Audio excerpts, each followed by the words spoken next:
Hello students, welcome to tryst with biology. और आज इस वीडियो में हम पढ़ेंगे excretory products and their elimination. 11th class का चैप्टर है और इसमें देखो एक्सक्रीटरी प्रोडक्ट्स, कौन कौन से एक्सक्रीटरी प्रोडक्ट्स होते हैं।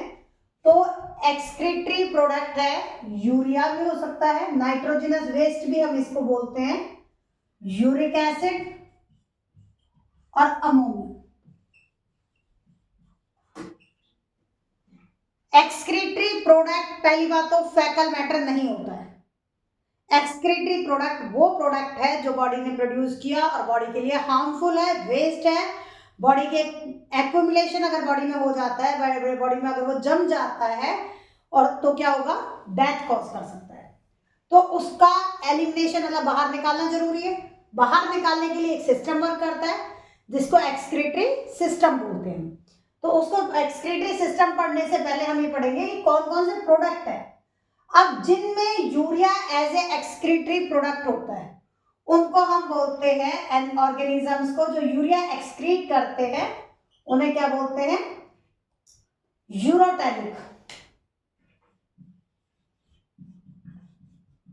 यूरोटैलिक जो यूरिया एक्सक्रीट कर रहे हैं। यूरिकोटैलिक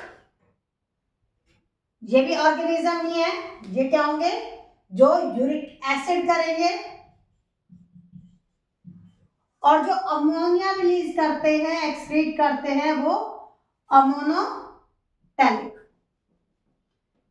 ये इसके बेस पे कौन कौन से हैं भाई। यूरोटैलिक होते हैं मैमल्स, यूरिकोटैलिक होते हैं बर्ड्स और फिशेस होती हैं एमिनोटैलिक। अमोनिया बहुत टॉक्सिक होता है और इसको लार्ज अमाउंट में वाटर चाहिए, बहुत ज्यादा अमाउंट में डिस्चार्ज में। तो यूरोटैलिक और यूरिकोटैलिक को भी वाटर में ही प्रोडक्ट का एलिमिनेशन होता है।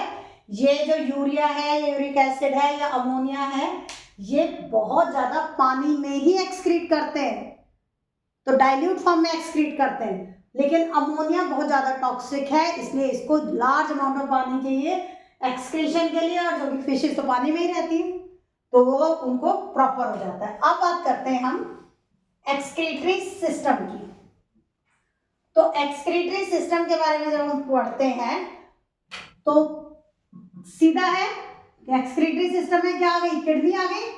तो किडनी जो है वो क्या है, एक्सक्रीटरी सिस्टम में आती है। तो किडनी में, पूरे सिस्टम में दो हमारे पास किडनी है।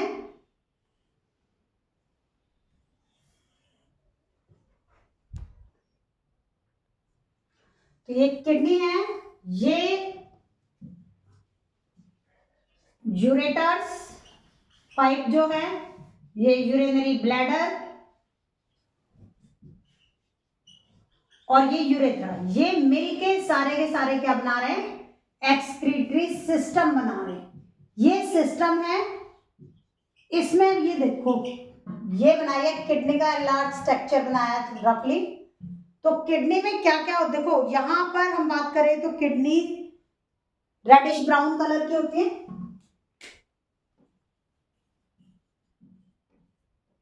कहां होती है, थोरेसिस कैविटी जो है उसके लास्ट थोरेसिस वर्टिब्रल कॉलम जो होता है वहां होती है, या थर्ड लुम्बर में स्टार्ट होती है। तो बैक साइड पे है, इस साइड पे होती है किडनी। और जो ये फ्लोटिंग रिब्स है, हमारी रिब्स का लास्ट में जो फ्लोटिंग रिब्स है वहां, वो उसी किडनी को प्रोटेक्ट करती है। जो किडनी है वो 10 से 12 सेंटीमीटर तो इसकी लेंथ होती है। लेंथ, ब्रेड और विड्थ देखो, 10 से 12 सेंटीमीटर तक की इसकी लेंथ होगी, 5 से 7 सेंटीमीटर ये चौड़ी हो गई, और 2 से 3 सेंटीमीटर ये इसकी विड्थ है। और ये थिकनेस की बात हम कर रहे हैं,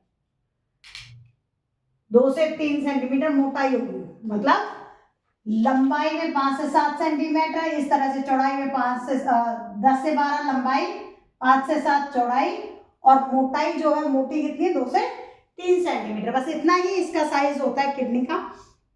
और अगर वेट की बात करें तो किडनी का एवरेज वेट जो है वो जाता है 120 से 170 ग्राम तक, इतना इसका वेट होता है। जो किडनी है इसमें देखो, अब हम इस किडनी का एनलार्ज स्ट्रक्चर हम पढ़ रहे हैं, ठीक है। एनलार्ज स्ट्रक्चर में सबसे पहले हम पढ़ेंगे जो ये बाहर वाला लेयर बनाए, इसके बोलते हैं रेनल कैप्सूल। क्या बोलेंगे? रेनल कैप्सूल कवर किया हुआ है। इसमें 2 पार्ट है, देखो ये अगर किडनी ये ऐसे मोटाई समझे तो ये जो हाथ है ये क्या है, इसका बाहर वाला पोर्शन, और ये इसके अंदर जो है ये वाला हिस्सा जो इसके गोलाई में है अंदर, ये हो गया इनर पार्ट। तो इनर और आउटर को बोलते, अलग अलग नाम दिए हैं। आउटर को बोलते हैं कॉर्टेक्स, और इनर जो होता है ये पूरा पूरा ये क्या है, मेडुला। अब जो चीज मेडुला में प्रेजेंट होंगे उसे मेडुलरी बोल देंगे, और जो कॉर्टेक्स में प्रेजेंट होंगे उसको कॉर्टिकल बोल देंगे। यहां देखो ये जो है ये ट्रायंगुलर स्ट्रक्चर्स में जिसमें ये बने हुए हैं इसको बोलते हैं मेडुलरी पिरामिड्स। क्या बोलेंगे? Medullary pyramids. इन मेडुलर, ये हम एक्सटेंडेड स्ट्रक्चर कर रहे हैं, डिटेल्ड स्ट्रक्चर किडनी का, किडनी के अंदर क्या क्या चीजें होती हैं। तो मेडुलरी पिरामिड्स हो गए, और मेडुलरी पिरामिड्स के बेस को हम बोलते हैं कैलेक्स। ये जो बेस है ये है कैलेक्स। ये कैलेक्स फ्लावर वाला नहीं है, ये मेडुलरी पिरामिड के बेस को बोला है कैलेक्स। अब बात करते हैं रेनल कॉलम्स की। यहां जो है ये है रेनल कॉलम्स, ये हो गए रेनल कॉलम्स। और इन्हीं रेनल कॉलम्स को, मतलब देखो ये मेडुलरी पिरामिड अगर ऐसे प्रेजेंट है तो ये बीच वाला हिस्सा, 2 मेडुलरी पिरामिड के बीच वाला हिस्सा जो है वो रेनल कॉलम है, और इस रेनल कॉलम को हम कॉलम्स ऑफ बर्टनी भी बोलते हैं। इसी को कॉलम्स ऑफ बर्टनी, ठीक है। ये हो गए इसके किडनी के पार्ट्स। और ये जो जो ये ब्रॉड पोर्शन है ये वाला, इसको बोलते हैं पल्विस। क्या बोलेंगे? ब्रॉड पोर्शन जो है वो है पल्विस।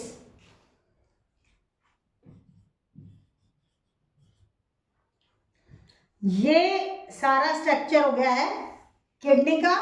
बाहर वाले हिस्से को कॉर्टेक्स, अंदर वाले को मेडुला, मेडुला में मेडुलरी पिरामिड, 2 मेडुलरी पिरामिड के बीच वाले हिस्से को रेनल कॉलम, रेनल कॉलम को कॉलम्स ऑफ बर्टनी भी बोलते हैं। और इसमें ये जो बेस होता है पिरामिड का इसको कैलेक्स बोलते हैं। अब देखो यहां पर जो आर्टरी और वेन आती है वो होती है रेनल आर्टरी और रेनल वेन। मतलब किडनी में एंटर करने वाली आर्टरी और किडनी में एंटर करने वाली वेन। सबसे पहले एक बात समझ लेना, जो ब्लड का प्योरिफिकेशन होगा वो आर्टरी का ब्लड प्योरीफाई होता है किडनी के अंदर। बहुत सारे बच्चे इतना सब कुछ कर जाते हैं, इतना पढ़ जाते हैं और उन्हें ये नहीं पता चलता कि किसका ब्लड प्योरीफाई हो रहा है। वेन्स का ब्लड डीऑक्सीनेटेड होता है, लेकिन वो यहाँ किडनी में प्योरीफाई नहीं होता। किडनी में जो है वो आर्टरीज का ब्लड प्योरीफाई होगा, फिर वो वेन्स के थ्रू हार्ट में जाएगा, हार्ट से लंग्स में जाएगा ऑक्सीजन लेने के लिए। इस तरह से पैसेज चलता है इसका। लंग से फिर हार्ट में आएगा, हार्ट से बॉडी में डिस्ट्रीब्यूट होने से पहले यहाँ क्या होगा, प्योरिफिकेशन होगा उसका। तो ये किडनी में आर्टरीज का ब्लड प्योरीफाई होता है। अब बात करते हैं हम जो एक्चुअली यहाँ पूरे में एक किडनी में मिलियंस नंबर ऑफ नेफ्रॉन्स होते हैं। नेफ्रॉन क्या है? Structural and functional unit of excretory system. Actual में जो काम करना है वो इस नेफ्रॉन ने करना है। और ये नेफ्रॉन है कहाँ प्रेजेंट? ये प्रेजेंट है किडनी के अंदर। तो काम किसका है? स्ट्रक्चरल एंड फंक्शनल यूनिट क्या है? नेफ्रॉन। अब नेफ्रॉन देखो, नेफ्रॉन का स्ट्रक्चर क्या होगा देखिए,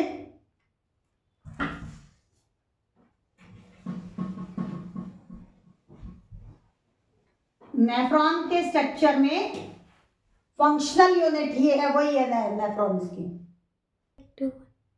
नेफ्रॉन में देखो, जो कि एक्सक्रीटरी और फंक्शनल यूनिट कही जाती है इसकी, इसमें एक गुच्छा पड़ा हुआ है, पूरा की पूरा, यहां मैंने पूरा ड्रॉ नहीं किया, ये पूरा ब्लड कैपिलरी से भरा हुआ है, इसको बोलते हैं ग्लोमेरुलस।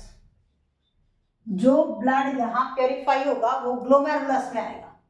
ग्लोमेरुलस एक कप जैसे स्ट्रक्चर के अंदर है, इस कप जैसे स्ट्रक्चर को बोलते हैं बोमेन्स कैप्सूल। ये हाईली कॉइल्ड पोर्शन है इसका, ये वाला, इसे बोलते हैं प्रॉक्सिमल कॉन्वुलेटेड ट्यूब्यूल। प्रॉक्सिमल मतलब पहले वाला, कॉन्वुलेटेड हाईली कॉइल्ड है, ठीक है। ऐसे ही जो पीछे कॉइल्ड पोर्शन है, ये पीछे वाला, इसको हम बोल देते हैं डिस्टल कॉन्वुलेटेड। ये क्या है? डिस्टल मतलब पीछे वाला, कॉन्वुलेटेड ये भी कॉइल्ड है, ट्यूब्यूल्स।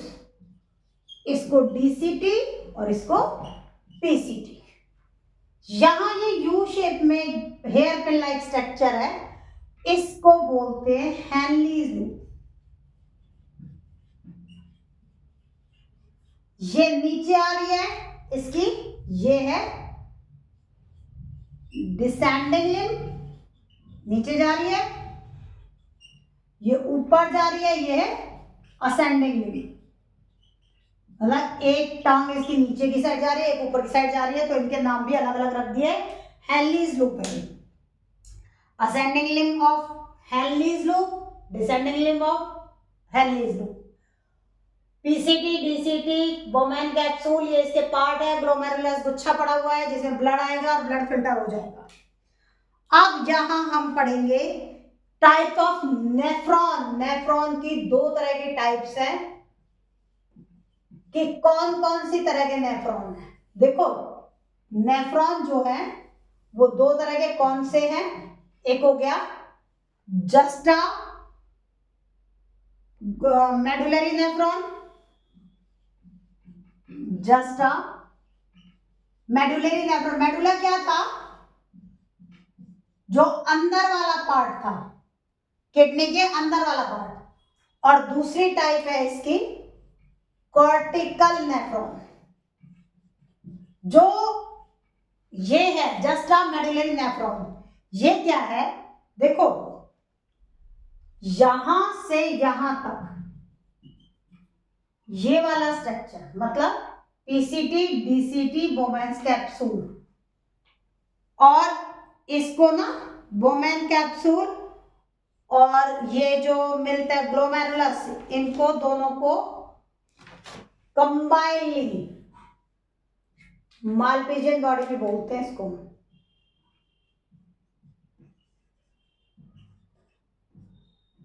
उसमें बड़ा है मालपीजियन ट्यूब्यूल्स, आर्थ्रोपोडा में फॉर एक्सक्रीशन, इनको कंबाइनली बोल देते हैं मालपीजियन बॉडी। अब यहां देखो, ये वाला हिस्सा ऊपर वाला तो होता है कॉर्टेक्स में, किडनी के, और ये वाला हिस्सा होता है मेडुला में, अंदर धंसा हुआ होता है। अगर जिस नेफ्रॉन की हैनलीज लूप छोटी है, मतलब देखो ये जो मैंने बनाया है, इसमें मैंने इसको ऐसे कर दिया। अब क्या है, ये वाला हिस्सा बड़ा है, ये छोटा है। तो इस तरह के नेफ्रॉन को, जिसमें हैनलीज लूप छोटी होती है और ये वाला हिस्सा ज्यादा है, तो ये वाला कहाँ, ये नेफ्रॉन का कौन सा पोर्शन ज्यादा है? कॉर्टेक्स वाला, इसलिए इन्हें क्या बोलते हैं? Cortical nephron. जिसमें क्या होगी? शॉर्ट होगी हैनलीज लूप। हैनलीज लूप शॉर्ट है, और जिसमें हैनलीज लूप जो है डीप होगी, लॉन्ग होगी, इन किसमें?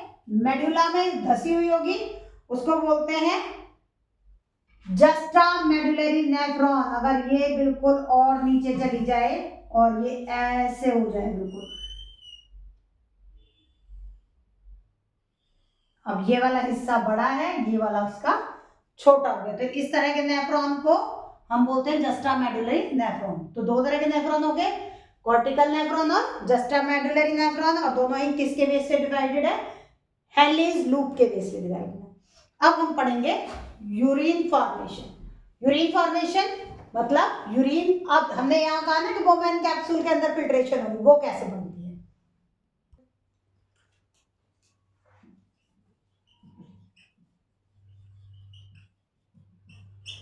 सबसे पहला स्टेप, ब्लड का फिल्ट्रेशन होना है। किससे? ग्लोमेरुलस में ब्लड है, ये ब्लड जो है, जहां जो ब्लड जा रहा है, ये ब्लड है, इस ब्लड का फिल्ट्रेशन होना है। तो पहला स्टेप है फिल्ट्रेशन का। इसमें क्या होता है? अब यहाँ तीन चीजें, एक ये,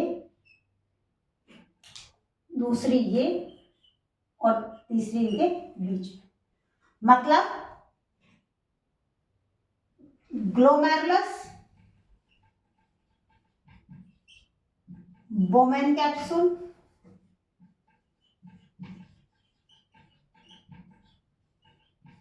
और उसके बीच वाली जगह, तीन जगह से ब्लड को मतलब फिल्टर होके यहां से आना है। तो जो ग्लोमेरुलर है, जो ग्लोमेरुलस है, उसकी क्या बाहर वाली, तो एंडोथीशियम ऑफ ग्लोमेरुलस, और बोमेन की पहली वाली तो इपिथेलियम ऑफ बोमेन्स कैप्सूल। ये जो इपिथेलियम ऑफ बोमेन कैप्सूल है, इसमें होते हैं स्पेशल स्लिट, जिनको बोलते हैं पोडोसाइट सेल्स।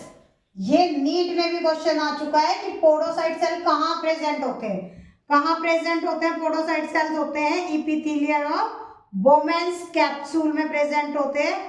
माइन्यूट स्पेस है जो फिल्ट्रेशन के लिए स्लिट पोर्स भी बोलते हैं इनको, और इन दोनों के बीच में एक लेयर होती है जिसे हम बोलते हैं, जो खाली जगह दिख रही है इसमें, बेसमेंट मेम्ब्रेन। ब्लड यहां से आएगा और यूं फिल्टर करके इसमें इकट्ठा होगा। अब ध्यान से सुनना, जो चीज है कि ब्लड जो है, ये ब्लड, ये कितना फिल्ट्रेट होता है? ये होता है 1100 से 1200 ml पर मिनट। समझ रहे हो? 1100 से 1200 ml पर मिनट फिल्टर हो गया है। लेकिन जो यहां आया, ये ब्लड है जो फिल्टर हुआ है, ठीक। अब जो वापस बच के आया उसको हम बोलते हैं GFR, ग्लोमेरुलर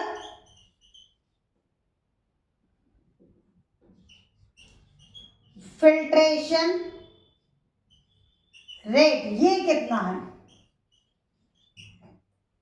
ठीक है, ये सारा की सारा तो आ नहीं सकता फिल्टर होके, जितना आया नीचे जो पहुंचा वो पहुंचा 125 ml पर मिनट। समझ रहे हो? ब्लड इतना फिल्टर हो गया, नीचे पहुंचने इतना गया, तो इतना गया तो कितने, अगर हम दिन का लगाए ना, तो जो फिल्ट्रेशन है वो 180 लीटर पर डे आ जाएगा दिन का लगाए, और क्या 125 ml पर मिनट है। अगर इतना पूरा की पूरा यूरिन के थ्रू निकल जाए तो घर में रूम बनाने की जरूरत तो है नहीं, वॉशरूम भी वॉशरूम बनेंगे, है ना भाई? बात, आदमी पानी पिए वॉशरूम जाए, पानी पिए वॉशरूम जाए, यही काम होंगे। तो बॉडी में डिहाइड्रेशन होगा कि इतना पानी निकल जाए। तो ये जो टेब्यूलर सिस्टम है, जिसे पीसीटी, डीसीटी और हेनलीज लूप आ रहे हैं, इनका काम है इस सारे मैटर को दोबारा से देखना और वापस अपने पानी को, अपने न्यूट्रिएंट्स को वापस ले लेना। यहाँ फिल्ट्रेशन हो गया। अब हमने यूरिन फॉर्मेशन पढ़ रहे हैं, तो वहां यही देखेंगे अभी कैसे रीअब्जॉर्प्शन हुआ। देखो इसको बोलते हैं जब यहाँ से वापस जाता है उसको बोलते हैं रीएब्जॉर्प्शन। तो सारा फिल्ट्रेशन जो GFR है वो सारा के सारा बाहर आउट एक्सक्रीट आउट नहीं होता है। तो इस फिल्ट्रेशन को, किस फिल्ट्रेशन को, जिसमें 3 लेयर के बीच में फिल्ट्रेशन हुई है, बोमेन कैप्सूल की, इपिथेलियम, ग्लोमेरुलस की, एंडोथेलियम और बेसमेंट मेम्ब्रेन की बीच में, इसे बोलते हैं अल्ट्रा फिल्ट्रेशन। अगर ये पूछा जाए कि अल्ट्रा फिल्ट्रेशन क्यों है, तो भाई ग्लोमेरुलस की, एंडोथेलियम,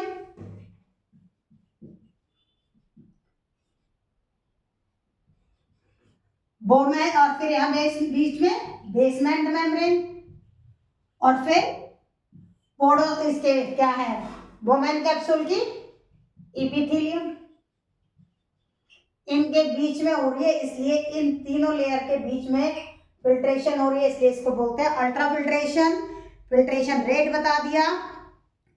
अब यहाँ जो किडनी है वो उसमें एक ग्लोमेरुलस फिल्ट्रेशन रेट जो है वो एक मैकेनिज्म पे वर्क करता है, जो काम करवा रहा है, स्पेशल सेंसिटिव रीजंस है ये इसी के, इसको बोलते हैं जस्टा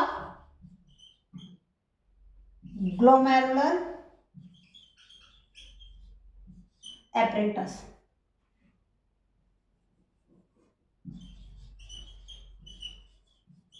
एपरेटस ये क्या है, GJA, जस्टा ग्लोमेरुलस एपरेटस है, जिसकी वजह से ये काम हुआ है। ठीक है भाई, तो ये हो गया आपका यूरिन फॉर्मेशन का भी। यूरिन फॉर्मेशन के टाइम पे क्या क्या चीजें यूरिन में होती हैं वो कंपोजिशन में आएगा। वैसे तो यहाँ पर हम ये 25 ग्राम पर डे यूरिया एक्सक्रीट हो जाता है, इससे यूरिया होगा। इसमें पर डे हम 1 to 1.5 लीटर जो है यूरिन एक्सक्रीट आउट करते हैं। एवरेज आदमी की बात होती है, एक दिन में इतना एक पर्सन यूरिन एक्सक्रीट आउट करेगा। यूरिया उसमें इतना होगा। पोटाशियम और हाइड्रोजन आयंस की सिक्रीशन होती है इसमें, sodium chloride ion, potassium, hydrogen मतलब आयंस की बात हो रही है। ट्रेस अमाउंट ऑफ, बहुत कम अमाउंट, मतलब ट्रेस का मतलब बहुत कम अमाउंट में होता है, ग्लूकोज, अमीनो एसिड्स, कीटो बॉडीज, ये है। अगर ये पूछा जाए यूरिन कंपोजिशन लिखो तो ये ट्रेस अमाउंट में लिख देना। और मेन क्या है, वाटर है। नाइट्रोजनस वेस्ट किसको बोलते हैं, यूरिया को बोलते हैं नाइट्रोजनस वेस्ट, जिसके लिए सारा मैकेनिज्म वर्क कर रहा है, वो बाहर निकालना है यूरिया। तो ये आ गया हमारा इसमें यूरिन फॉर्मेशन हो गया। अब मैंने आपको एक बात कही कि ये वाला सिस्टम जो है वो रीएब्जॉर्प्शन करता है। तो अब देखो रीएब्जॉर्प्शन कैसे होगा, या हम ये कहें कि फंक्शंस ऑफ टिब्यूल्स क्या है। फंक्शंस ऑफ टिब्यूल्स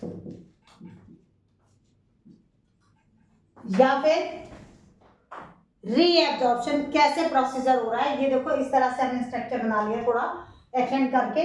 और एक चीज, इस स्ट्रक्चर को कर लो लर्न, वो ही लिखना है। इसमें डायग्राम अगर आपको समझ आ गया ना, डायग्रामेटिकली लर्न कर लिया तो वैसे ही बहुत आसान होता है। इसमें देखो यहां से bicarbonate, NaCl, water, nutrients, potassium, इनमें एरो ऊपर की साइड जा रहा है। और ये है कौन सा हिस्सा, PCT, proximal convoluted tubule.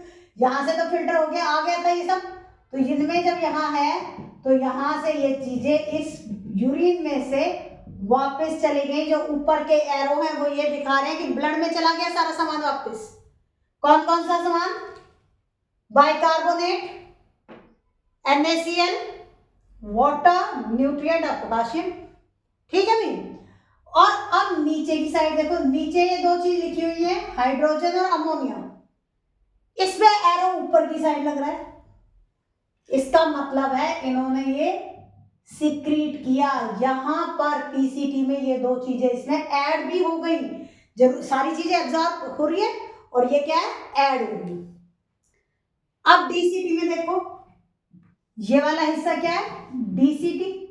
DCT में पोटाशियम और हाइड्रोजन ये ऐड हो रही है और इसमें से निकल के क्या जा रहा है, निकल के जा रहा है NaCl, वाटर और बाइकार्बोनेट। देखो एक जैसी चीज है ये, NaCl, बाइकार्बोनेट, वाटर, ये तीन तो सेम है दोनों में, न्यूट्रिएंट और पोटाशियम है। इस पोटाशियम में यहाँ नीचे लिख दिया बस, हाइड्रोजन दोनों में नीचे है, एक जगह अमोनिया ऐड हो रहा है, एक जगह पोटाशियम ऐड हो रहा है। तो ये डीसीटी और पीसीटी का रीएब्जॉर्प्शन हुआ। अब हेनलीज लूप, ये वाला हिस्सा क्या था, हेनलीज लूप, इसमें ये वाली लिंब कौन सी थी, डिसेंडिंग लिंब, और ये थी ascending limb. Descending limb permeable होती है वाटर के लिए, तो वाटर को तो ये एब्जॉर्ब कर लेगी, लेकिन आयन के लिए इम्परमेबल, तो यहां से सोडियम क्लोराइड नहीं पास हो सकता, सिर्फ वाटर आएगा। यहां से NaCl, 180 लीटर ब्लड फिल्टर हो गया था और यूरिन सिर्फ कितना गया, 1 to 1.5। 99% ये पोर्शन ये रीएब्जॉर्प्शन कर जाता है, डिहाइड्रेशन से बच जाएंगे। अगर ये वाला प्रोसेस नहीं होगा तो बहुत लार्ज अमाउंट में वाटर लॉस और आयन लॉस हो जाएगा एक्सक्रीटरी सिस्टम के थ्रू, जो कि एक डेंजर साइन होगा। क्लियर? फंक्शन ऑफ ट्यूब्यूल्स आ जाए, पहले पीसीटी हेडिंग डालो, इसके बारे में लिख दो। हेनलीज लूप डालो, इसमें लिख दो डिसेंडिंग लिंब है, उससे वाटर एब्जॉर्ब हुआ, रीएब्जॉर्ब हुआ। असेंडिंग लिंब है, उससे NaCl हुआ। ये हेडिंग डालो डीसीटी और इनको लेकर रीएब्जॉर्ब और इनको लेकर सिक्रीट हुए, ऐड हुए उसमें। यहाँ यूरिया जो है कलेक्टिंग डक्ट से कुछ वापस आता है, लेकिन इसी से फिर निकल भी जाता है। तो ये क्या है, अब आता है कलेक्टिंग डक्ट। कलेक्टिंग डक्ट है ये क्या है, कलेक्टिंग डक्ट। कलेक्टिंग डक्ट से वाटर का रीअब्जॉर्प्शन होगा, सेलेक्टिव सिक्रेशन, इसमें भी आयंस की होती है, यूरिया जो है वो दोबारा से रीअब्जॉर्ब हो जाता है, पर वो यहाँ असेंडिंग लिंब में इसमें कलेक्ट हो जाता है। अब बात करते हैं हम सबसे इंपॉर्टेंट काउंटर करंट मैकेनिज्म, जो आता ही है पेपर में, कि इसमें से सबसे इंपॉर्टेंट है ये वाला टॉपिक, काउंटर करंट मैकेनिज्म और रेगुलेशन ऑफ किडनी फंक्शन। तो ये हो गया रीअब्जॉर्प्शन, इसके बाद आएगा counter current mechanism. Counter current mechanism देखो,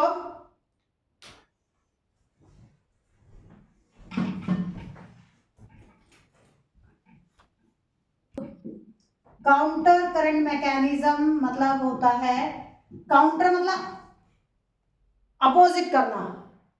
यहां हमने नेफ्रॉन ड्रॉ किया है ये, और ये है वासा रेक्टा। वासा रेक्टा एक्चुअल में ब्लड पाइप है, ब्लड वेसल है, जो ऐसे जैसे ये है ना हेनलीज लूप, ऐसे इसके ऊपर ये रखा हुआ है। बहुत आसान सी चीज है, लेकिन यहां कुछ वर्ड है ना, ऑस्मोलैरिटी करके वर्ड है, एम ऑस्मो,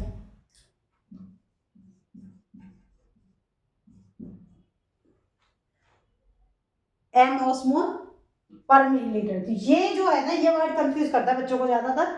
बाकी अब इसको देखो, बहुत आसान तरीके से हम समझेंगे, इससे आसान कुछ हो नहीं सकता। ये कौन सी लिंब है, डिसेंडिंग, एरो बनाए नीचे की साइड, तो कौन सी, डिसेंडिंग लिंब। ये ऊपर की साइड है, तो ये असेंडिंग लिंब। किसकी है ये, नेफ्रॉन की। यहां वासा रेक्टा है, इसमें ऊपर की साइड है, तो ये क्या, असेंडिंग लिंब। ये नीचे की साइड है, तो ये डिसेंडिंग। मतलब इसको उठा के अगर इसके ऊपर रखे तो इसकी असेंडिंग किसके ऊपर आएगी, डिसेंडिंग लिंब ऑफ वासा रेक्टा इसके ऊपर होगी। तो इसी से समझो पहले, इसमें यहाँ NaCl रीअब्सॉर्ब होता है, क्योंकि इससे वाटर रीअब्सॉर्ब नहीं हो सकता, तो ये NaCl निकाल के इसी के ऊपर जो होगी उसी में तो डालेगा, और इसके ऊपर क्या है, Dn, डिसेंडिंग लिंब ऑफ वासा रेक्टा। तो असेंडिंग लिंब ऑफ नेफ्रॉन ने रीअब्जॉर्प्शन करी NaCl की और उसको दे दिया वासा रेक्टा के Dn को। यहाँ देखो NaCl NaCl, ये वाटर बाहर निकल रहा है, NaCl जो यहां से आया वो इसमें घुस गया, और ये वाटर जो है किसमें है, डिसेंडिंग लिम्ब में, वो वाटर कहां जाएगा, असेंडिंग लिम्ब। मतलब जो इसने रीअब्सॉर्ब किया वो इसने लिया, जो इसने रीअब्सॉर्ब किया वो इसने लिया।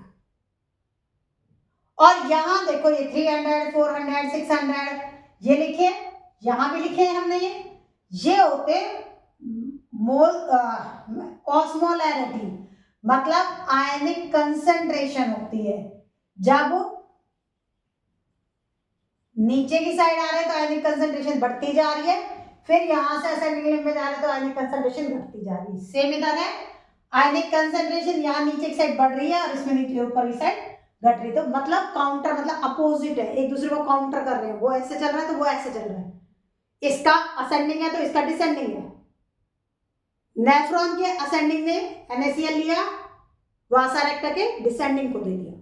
तो यही चीज आप अपने अगर दिमाग में बिठा लो, ये डायग्राम बनाओ और ये लिख दो कि इसके असेंडिंग ने NaCl लिया और वासा रेक्टा के डिसेंडिंग लिम्ब को दे दिया, इसके डिसेंडिंग ने वाटर का रीअब्जॉर्प्शन किया और असेंडिंग लिम्ब ऑफ वासा रेक्टा को दे दिया।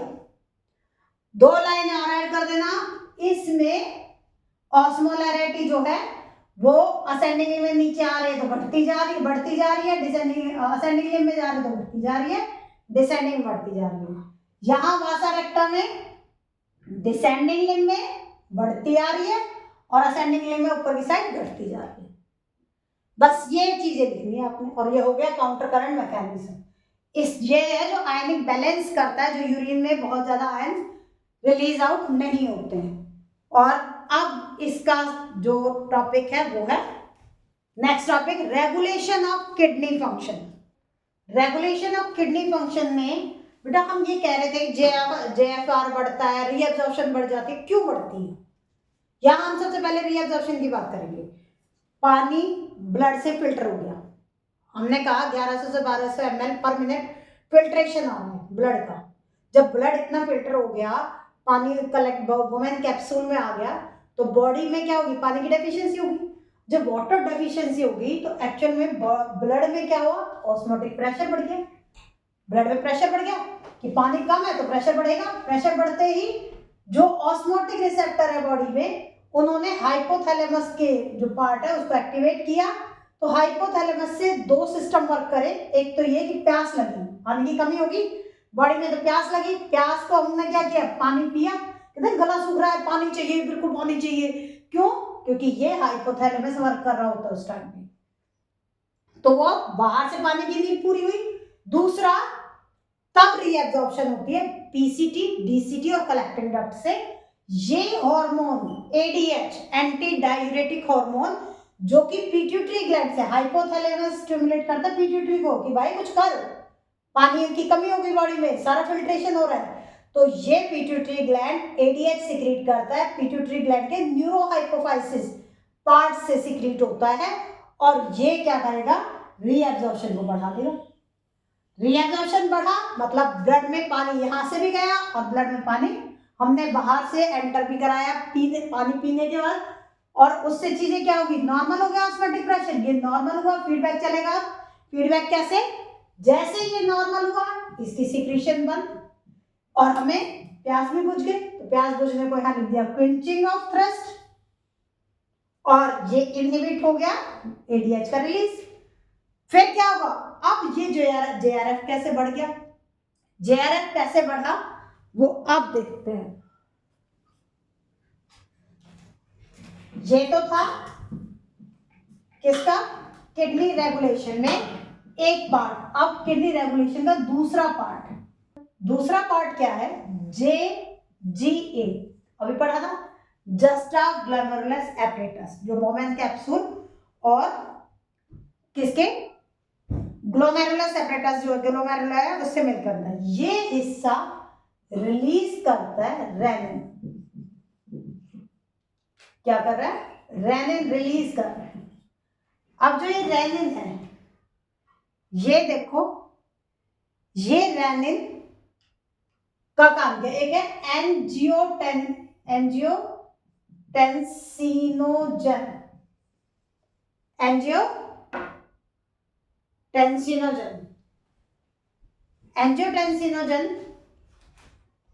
एंजियोटेंसिन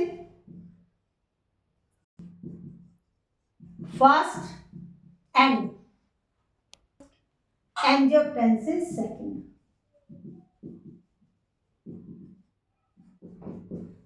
इस एंजियोटेंसिन को एक्टिवेट करता है एंजियोटेंसिन फर्स्ट और एंजियोटेंसिन सेकंड में कौन? ये रेनिन, जो कि किससे रिलीज हुआ था? जस्टा ग्लोमेरुलस से। ये इनएक्टिव फॉर्म में था, एक्टिव बना दिए। अब जो एंजियोटेंसिन सेकंड है उसकी बात करते हैं। ये एंजियोटेंसिन सेकंड ये कर देता है, इंक्रीज कर देता है जीएफआर। मतलब पहले रीएब्जॉर्प्शन बताया कैसे? अब जब रीएब्जॉर्प्शन होगी, पानी पूरा ब्लड में आ गया, तो फिल्ट्रेशन कैसे बढ़ेगा? तो एंजियोटेंसिन सेकंड क्या बढ़ा है? जीएफआर को बढ़ा दिया इसने, ग्लोमेरुलर फिल्ट्रेशन रेट को बढ़ा दिया, और इसको बढ़ाते ही रीएब्जॉर्प्शन वहां से हो जाएगा। इसके प्रेशर को बढ़ाएगा पहले, फिर इसको बढ़ा देगा। और दूसरा काम क्या करेगा? यही दो काम करेगा। एक तो जीएफआर बढ़ा दिया, दूसरा इसने एडर्नल कॉर्टेक्स, पता है क्या होता है एडर्नल कॉर्टेक्स? किडनी का बाहर वाला हिस्सा, एडर्नल ग्लैंड का बाहर वाला हिस्सा होता है एडर्नल कॉर्टेक्स, जो कि हार्मोन रिलीज करता है एल्डोस्टेरोन। एल्डोस्टेरोन हार्मोन का नाम है। वो सिक्रीट होगा जो किससे? एडर्नल कॉर्टेक्स से। और कौन करवाएगा? Angiotensin second. वापस देखो, juxta glomerulus apparatus renin secrete करेगा, रेनिन से एंजियोटेंसिन फर्स्ट और सेकंड में एक्टिवेट होगा। एंजियोटेंसिन सेकंड जीएफआर को इंक्रीज कर देगा, और दूसरा एडर्नल कॉर्टेक्स को एक्टिवेट करा के एल्डोस्टेरोन सिक्रीट कराएगा, जिससे कि रीएब्जॉर्प्शन बढ़ेगा। इससे क्या होगा? Increase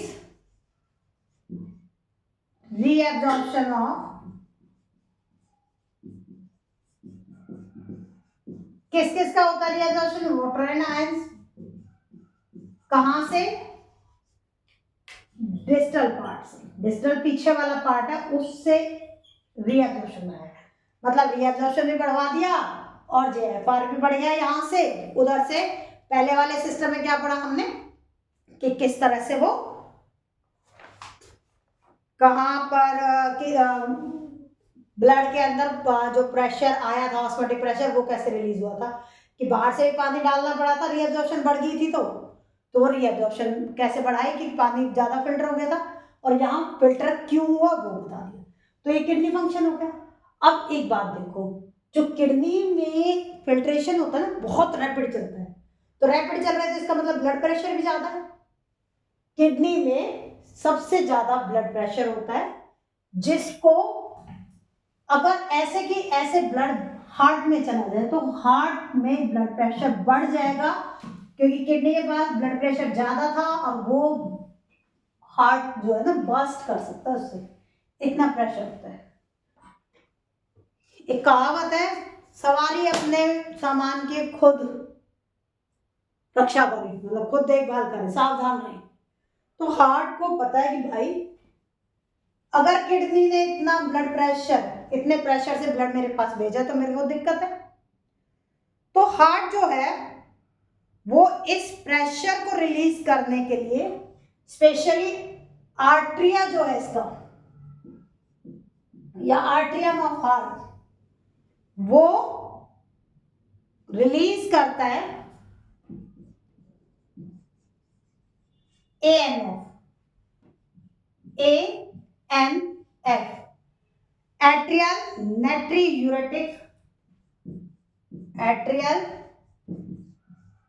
natriuretic factor, vaso dilation mechanism को करता है। तो ये क्या कर रहा है? वैसो डायलेशन होता है ब्लड वेसल्स को डायलेट कर देता है, ब्लड प्रेशर कम कर देगा, cause vasodilation of blood vessels. और हम क्या लिख सकते हैं इसको, वैसोडाइलेशन ऑफ ब्लड वेसल्स और डायलेशन ऑफ ब्लड वेसल्स। और ये करता है डिक्रीज ब्लड प्रेशर। जो ब्लड प्रेशर अगर इतने हिस्से से आ जाता तो हार्ट को नुकसान था, तो इस बेचारे ने कहा भैया मैं तो अपने आप ही अपनी रक्षा करूंगा, किडनी क्यों सोचेगी इसके बारे में, किडनी ने तो अपना काम कर दिया, फिल्ट्रेशन करना था उसका काम। अब हार्ट अपनी सुरक्षा खुद कर रहा है, किससे, एएनएफ से। लास्ट है इस चैप्टर में मैच्योरेशन प्रोसेस। मैच्योरेशन जो होता है इसका मतलब है रिलीज। मैच्योरेशन यूरेथ्रा का काम है। अब यहाँ कि यूरेथ्रा में देखो, हम ये बहुत आसान सा है, सब वॉशरूम जब जाते हैं, टॉयलेट जब जा रहे होते हैं, तो हमें ये होता है कि हाँ हमें टॉयलेट जाना, प्रेशर बनाना। तो हम जब यूरिनेशन के लिए हम जाते हैं तो वहां पर सबसे पहले काम किसने किया, सीएनएस ने। सीएनएस ने सिग्नल्स पहुंचाए, भाई ब्लैडर भर चुका है और इसको रिलीज करो। तो जब यूरेथ्रा है उसमें एक मूवमेंट होता है, पेरिस्टाल्टिक मूवमेंट। वहां स्पिंसर मसल्स होते हैं जो कॉन्ट्रैक्ट करते हैं, रिलैक्स। जो हम प्रेशर लगाते हैं ना कि यूरिन रिलीज करने के लिए, वो रिलीज आउट होगा। बाकी मैच्योरेशन में यूरिन है, यूरिन का आपको पता ही है कि हम क्यों डिस्चार्ज कर रहे हैं, हमें यूरिया अपनी बॉडी से निकालना। कुछ और भी ऑर्गन्स है जैसे स्वेट ग्लैंड्स हैं, वो भी एक्सक्रीटरी प्रोडक्ट रिलीज कराते हैं। पसीने से होता है ना कि आयंस निकलते हैं, वाटर भी कुछ अमाउंट में निकलता है, लेकिन वो यूरिया डिस्चार्ज नहीं कर सकता। लंग्स है, लंग्स से कार्बन डाइऑक्साइड निकल रही है, वो भी बॉडी वेस्ट है। तो ये जो सिबेसियस ग्लैंड है वो भी बॉडी वेस्ट को निकालता है। तो ये थोड़े से कुछ इसके हैं। जो प्रोसेसिंग थी इस चैप्टर में वो सारी यही है।